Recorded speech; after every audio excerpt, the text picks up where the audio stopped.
जब हम अमीर का लफ्ज सुनते हैं तो जहन में क्या आता है? शायद महंगी गाड़ियां, बड़े बड़े घर और डिजाइनर कपड़े। लेकिन क्या हो अगर असल दौलत वो हो जो नजर ही ना आए? तो चलें आज इन 7 खुफिया निशानियों को देखते हैं जो बताती हैं कि कोई शख्स दरअसल बहुत अमीर है, भले ही वो दिखाए ना। इस सफर में हम देखेंगे कि ये पोशीदा दौलतमंद लोग सोचते कैसे हैं। हम उनकी सादगी पसंद जहनियत को समझने की कोशिश करेंगे, उनकी कद्र पर मबनी हिकमत अमली को जानेंगे और ये भी देखेंगे कि उनके लिए असल ऐशो इशरत का मतलब क्या है। और आखिर में अमीर होने की तारीफ ही शायद बदल जाएगी। तो सवाल यह है कि एक करोड़पति कैसा दिखता है? क्या वाकई कोई शानदार हवेली या चमकती हुई स्पोर्ट्स कार वाला शख्स, या हकीकत इससे बहुत बहुत मुख्तलिफ है? और असल ख्याल ना वो इस एक जुमले में छुपा हुआ है कि ज्यादातर करोड़पति मुकम्मल तौर पर पोशीदा होते हैं। जरा सोचें इस बारे में। वो शायद किसी कैफे में आपके बिल्कुल साथ बैठे हों और आपको कभी एहसास तक ना हो। ये बात तो हमारे पूरे तसव्वुर को ही हिलाकर रख देती है ना? तो फिर ये पोशीदा या इनविजिबल दौलतमंद लोग हैं कौन? ये वो लोग हैं जो हमारे सामने ही मौजूद हैं, लेकिन हम उन्हें पहचान नहीं पाते। और शायद इनकी आदतों को समझना ही अपनी दौलत बनाने की तरफ पहला कदम है। अच्छा, तो उन्हें पहचाने कैसे? इसका एक बहुत बड़ा इशारा है 3 ईज का तसव्वुर। ये वो 3 मौज़ूआत हैं जिन पर हकीकी दौलतमंद लोग बात करने से हमेशा हमेशा बचते हैं। पहला ई है अर्न, यानी कमाई। वो ये नहीं बताते फिरते कि वो कितना कमाते हैं। दूसरा ई है एक्सपेंसिव, यानी महंगी चीजें। वो अपनी कीमती खरीदारियों का ढिंडोरा नहीं पीटते। और तीसरा है एक्सेस, यानी फिजूल खर्ची और इसराफ की नुमाइश से बचते हैं। इसके बरक्स जो लोग हर वक्त पैसे की ही बातें करते रहते हैं ना, वो अक्सर अमीर होने का दिखावा कर रहे होते हैं, असल में होते नहीं। तो सीधी सी बात यह है कि जो तवानाई दिखावे पर खर्च होती है, इसी तवानाई को असल दौलत बनाने पर लगाया जा सकता है। अच्छा, तो अगर वो इन चीजों पर बात नहीं करते तो फिर वो करते क्या है? उनका माइंडसेट कैसा होता है? ये हमें उनकी जहनियत की तरफ ले जाता है जो दिखावे और ज़ाहिरदारी से बिल्कुल मुख्तलिफ है। इसकी एक बहुत ही हैरानकुन मिसाल है। एक शख्स जिसकी अपनी दौलत $100 मिलियन से भी ज्यादा थी, वो अपने अरबपति दोस्तों के बारे में क्या कहता है, सुने। मैं अपने सब दोस्तों के मुकाबले में गरीब हूं। ये सोच बताती है कि दौलत कितनी निस्बती चीज है और अमीर लोग अपनी हैसियत को कितना कम करके पेश करते हैं। लेकिन सवाल यह है कि वो ऐसा करते क्यों हैं? इसकी ना कई ठोस वजूहात हैं। एक तो ये कि इससे दोस्तों में भी हसद पैदा नहीं होता, क्योंकि देखें, मुवाजना तो इंसानी फितरत है। इसके अलावा ये इनकी ज़ाती हिफाजत के लिए भी बेहतर है और लोगों की नाराज़गी से भी बचाता है। ये एक तरह की खुद हिफाजती है। और यही वजह है कि आप अक्सर देखेंगे कि वो अपनी हैसियत से बहुत छोटे, बहुत मामूली घरों में रहते हैं। क्यों? क्योंकि वो अमीर नजर आने के सरदर्द और फजूल खर्ची से बचना चाहते हैं। सीधी बात है, वो दिखावे पर जहनी सुकून को तरजीह देते हैं। तो ठीक है, वो दिखावे पर खर्च नहीं करते, तो फिर वो अपने पैसों के फैसले करते कैसे हैं?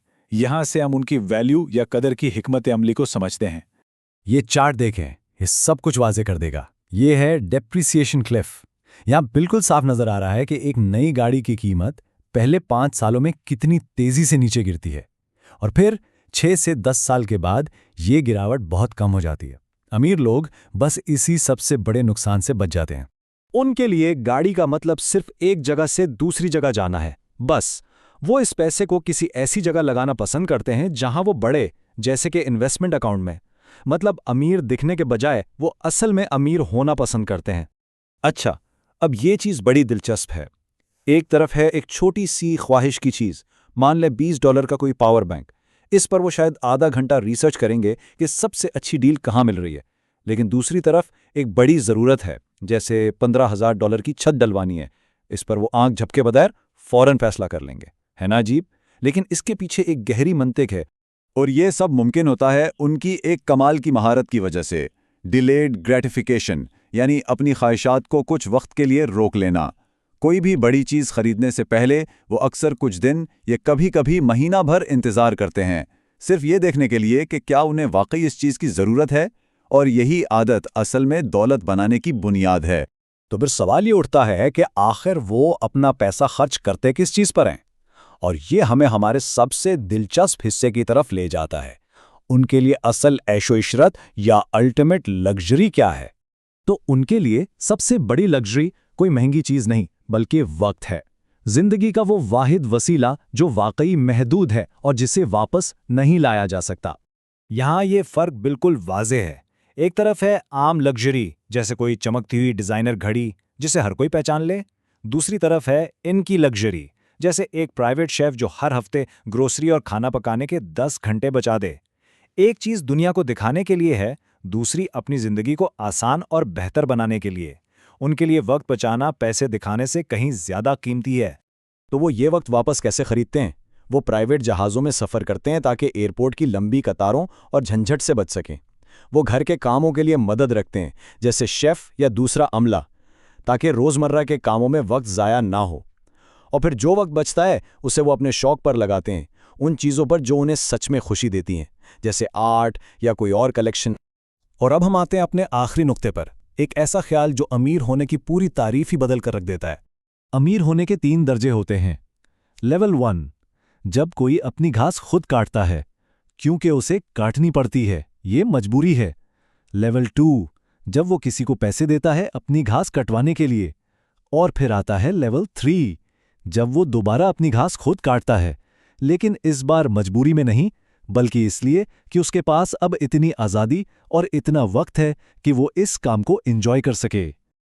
तो ये कहानी हमें एक बड़े सवाल पर छोड़ जाती है। अगर दौलत का असल मकसद एक भरपूर और मुतमईन जिंदगी गुजारना है, तो फिर अमीर होने का असल मतलब क्या है? शायद उसका मतलब सिर्फ पैसा नहीं, बल्कि आज़ादी है।